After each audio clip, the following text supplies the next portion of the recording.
Hi my dear sweet family, ఈరోజు సంసార సాగరం అనే శీర్షిక ప్రారంభిస్తున్నాను. పార్ట్ 1 అండి. ఈరోజు ఇది ఎన్ని పార్ట్లు ఉంటాయో నాకే తెలీదు, ఎందుకంటే పేరులోనే ఉంది సాగరం. సాగరం యొక్క అంతం కనుక్కోవడం సాధ్యం కాదు కదా, అందుకే ఎన్ని పార్ట్లు అనేది చెప్పలేను. కానీ నిత్యం సంసారంలో అందరూ ఎదుర్కొనే ఎన్నో సమస్యలకు పరిష్కారం చూపడానికి ప్రయత్నం చేస్తాను. అందుకు మీ అందరి ఆదరాభిమానాలు తప్పక ఉంటాయని ఆశిస్తూ ఈరోజు మన మొదట సమస్యను ప్రారంభిస్తున్నాను. టైటిల్ నేమ్ వచ్చి అత్తా కోడళ్ళు ఎందుకు బద్ధ శత్రువులు అవుతారు, అందరూ చేసే పొరపాట్లు, ఈ సమస్యను ఎలా నియంత్రించాలి. ఇది కంటెంట్ నేము. ఇది చాలా వాల్యుబుల్ కంటెంట్, ఎందుకంటే ఈ రోజుల్లో ఆల్మోస్ట్ అందరూ ఫేస్ చేస్తున్న చేయబోతున్న ప్రాబ్లం అండి ఇది. సో ఈ సమస్యకు ఈరోజు చెక్ పెట్టేద్దాం. చూడండి, అసలు మెయిన్ ప్రధానమైన కారణం ఏంటంటే నిజంగా వీరిద్దరూ ప్రతి విషయంలోనూ సమబుద్ధిలే. ఆ భగవంతుడు వీరిని ధర్మకాటలో వేసి తూకం వేసి భూలోకం మీదకి వదిలేశాడు. చూడండి, ఒక వరిలో 2 కత్తులు ఎప్పుడూ ఇమడలేవు. అదే వీరి ప్రాబ్లం. ఆ సమానతలు ఏంటో ఇప్పుడు చూద్దాం. నెంబర్ 1, అత్త వంశాన్ని వృద్ధి చేయడానికి ఈ ఇంటికి వస్తుంది, కోడలు కూడా వంశాన్ని వృద్ధి చేయడానికే వస్తుంది.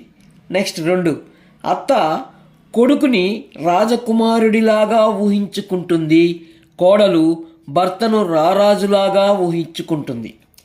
నెక్స్ట్ 3, తల్లి అహర్నిశలు కొడుకు ప్రయోజకత్వాన్ని కోరుకుంటుంది, కోడలు భర్త ప్రయోజకత్వాన్నే కోరుకుంటుంది. నెక్స్ట్, తల్లి బిడ్డకు చిన్న కష్టం వచ్చినా తల్లడిల్లిపోతుంది, భార్య కూడా భర్తకు చిన్న కష్టం వచ్చినా తల్లడిల్లిపోతుంది. అలాగే నెక్స్ట్, అత్త వాడికి నేనంటేనే ఎక్కువ గౌరవం ఉండాలి అని కోరుకుంటుంది, కోడలు నా మొగుడికి నేనంటేనే ప్రేమ ఉండాలి అని కోరుకుంటుంది. కరెక్ట్గా ఈ పర్టికులర్ పాయింట్లో ఇద్దరికీ క్లారిటీ ఇచ్చేస్తే ఈ సమస్య వదిలిపోతుంది. ఆ క్లారిటీ ఏంటి అనేది ఇప్పుడు చూద్దాం. అది ఎలా చేయాలి అనేది ఇప్పుడు చూద్దాం. ఇక్కడ తల్లి ఏమని కోరుకుంటుంది?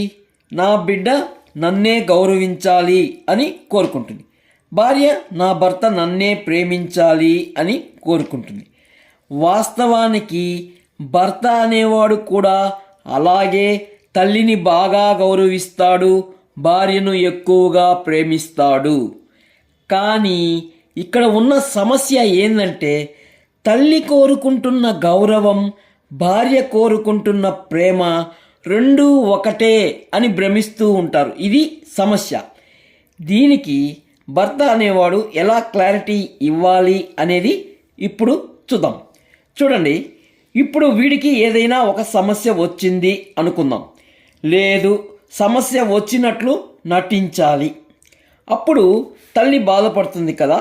అప్పుడు ఆ తల్లికి బిడ్డ క్షేమం తప్ప ఇంకేమీ కనపడదు. సరిగ్గా అప్పుడు భార్య లేని సమయం చూసి, అందుకే అమ్మ దానితో అంటే పెళ్ళాం గురించి చెప్తున్నాడు. చూడండి, దానితో అనగానే అమ్మ వీడికి భార్య అంటే నాకు ఇచ్చినంత గౌరవం ఇవ్వడం లేదు అని క్లారిటీ వచ్చేస్తుంది. ఎప్పుడైతే అమ్మ ముందర దానితో అన్నాడో క్లారిటీ వచ్చేస్తుంది. అప్పుడు ఇంకాస్త చెవులు రెక్కించి మరీ వింటుంది. దానితో గొడవ పెట్టుకొని దాని గోష్ట తగిలితే దాని ఏడుపుకే నాకు సగం కష్టాలు అమ్మా. అది కూడా నిజమే కదా, దానికి మాత్రం మనం తప్ప ఇంకెవరు దిక్కు. దానిని మనం చేరదీయకపోతే, కనికరించకపోతే ఇంకా ఎవరు కనికరిస్తారు?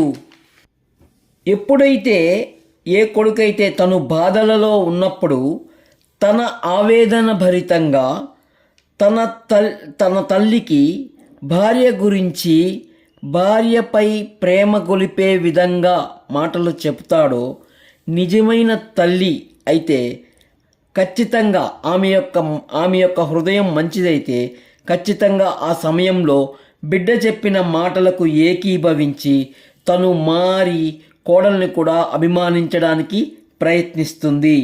ఒక్కసారి కానీ కోడల్ని అభిమానించడం కానీ మొదలుపెట్టింది అంటే ఇంకా ఈ లోకంలో ఆ కోడల్ని అభిమానించినంతగా ఇంకా ఎవ్వరిని అభిమానించదు. తన బిడ్డల్ని కూడా తన కోడల్లోనే చూసుకుంటూ ఉంటుంది. అదే స్త్రీ యొక్క తత్వం, మాతృతత్వం. ఇక్కడ ఏం జరిగింది చూడండి. తల్లి కోరుకున్న గౌరవం తల్లికిస్తాడు. తను ప్రేమిస్తున్న భార్యకు తనలాగే తన తల్లి కూడా ప్రేమించేటట్లు చేస్తాడు. ఇదే మాదిరిగా భార్య దగ్గరికి వెళ్ళి ఏం చెయ్యాలి అనేది ఇప్పుడు చూద్దాం. సేమ్ ఇదేలాగా తల్లిలాగానే భార్య కూడా ఆ సమయంలో భర్త యోగక్షేమం తప్ప వేరే ఆలోచనలు ఉండవు. సరిగ్గా అదే సమయంలో తల్లి లేని సమయం చూసి దీనంగా, అందుకే అబ్బా మనం ఈ పెద్దవారిని బాధ పెడితే వారి శాపాలు మనకు తగులుతాయి, అందుకే మనం వాళ్ళని గౌరవించాలి, అయినా వాళ్ళకి మనం తప్ప ఇంకెవరున్నారు, మనం కాదంటే వాళ్ళకి ఇంకెవరు దిక్కవుతారు అని వాళ్లకు ఏమి పెట్టినా మనమే పెట్టాలి, ఏం చేసినా మనమే చేయాలి. వాళ్ళను సంతోషపెడితే దేవుడు మనల్ని సంతోషపెడతాడు. వాళ్ళు అరిచేటప్పుడు దేవుడు మనల్ని పరీక్ష పెడుతున్నాడు, ఆ పరీక్షల్లో మనం నెగ్గితే మనం పిల్లలు చల్లగా ఉంటాము అని కానీ చెప్పితే, నిజంగా ఆ ఇల్లాలు మంచిది అయితే, అబ్బా నా భర్త ఇంత బాధలో కూడా నన్ను ఎలా ప్రేమిస్తున్నాడు, అన్నిట్లో మనం అని నన్ను ఎలా కలుపుకుంటున్నాడో అని మురిసిపోతుంది. అప్పటి నుంచి అత్తను తన భర్త కోసం గౌరవించడం మొదలు పెడుతుంది. ఇక ఆపై సేమ్ స్టోరీ రిపీట్. వన్స్ అత్తను అలా గౌరవించడం స్టార్ట్ చేసింది అంటే నాన్ స్టాప్ బండి. తన తల్లిని అత్తలో చూసుకొని తనకు సర్వం తన అత్తే అన్నట్లుగా బతికేస్తుంది. నిజంగా అత్తాకోడళ్ళు ఇలా ఉండగలిగితే ఆ ఇల్లు స్వర్గపూరితం. ఆ మగాడు ఈ ప్రపంచంలోనే సర్వోత్తముడు అవుతాడు. ఆ ఇల్లు బాగా వృద్ధి చెందుతుంది. ఇదన్నమాట. సో ఇలా ఈ సమస్యకు పరిష్కరించుకోవాలి. ఇకపోతే అయితే ఈ సమస్యను పరిష్కరించుకోవడానికి కొన్ని తొందరపాటు చర్యలు చేయడం వల్ల అనూహ్యమైన సమస్యలు వచ్చి పడతాయి. అవి ఏంటివి అనేది ఇప్పుడు చెప్పుకొని ఈ కంటెంట్ ఇక్కడితో ముగించేద్దాం. చూడండి, నెంబర్ 1, వీరిద్దరికీ ఒక మంచి అండర్స్టాండింగ్ వచ్చే వరకు ఎట్టి పరిస్థితుల్లో వారిద్దరిని ఎప్పుడు పొగడడం కానీ తిట్టడం కానీ చేయకూడదు. అలా చేస్తే పాలల్లో సేమిరి వేసినట్టే అగ్నికి గాలి తోడై వారిరువురి దూరం మరింతగా పెరిగిపోతుంది. పాయింట్ నెంబర్ 2, వారిద్దరిని సమన్వయపరచడానికి కొంత టైం తీసుకొని ఇద్దరి మనస్తత్వాలను బాగా అధ్యయనం చేసి మంచి బలమైన టైం దొరికే వరకు నిరీక్షించి సమయం చూసి ప్రయత్నించాలి. లేకపోతే రాంగ్ మెసేజ్ అయిపోతుంది. సో ఇవి 2 జాగ్రత్తలు తీసుకొని మన సంసార సాగరాన్ని ఈది గట్టును పడతారని భావిస్తూ అలా ఒడ్డును పడాలని దేవుణ్ణి కోరుకుంటూ నా వీడియోకు మాత్రం ఒక లైక్ ఇవ్వమని ప్రాధేయపడుతూ ఖచ్చితంగా లైక్ ఇస్తారని ఆశిస్తూ రేపు మరో మంచి కంటెంట్తో మీ ముందుకు వస్తాను. అంతవరకు సెలవు, శుభం.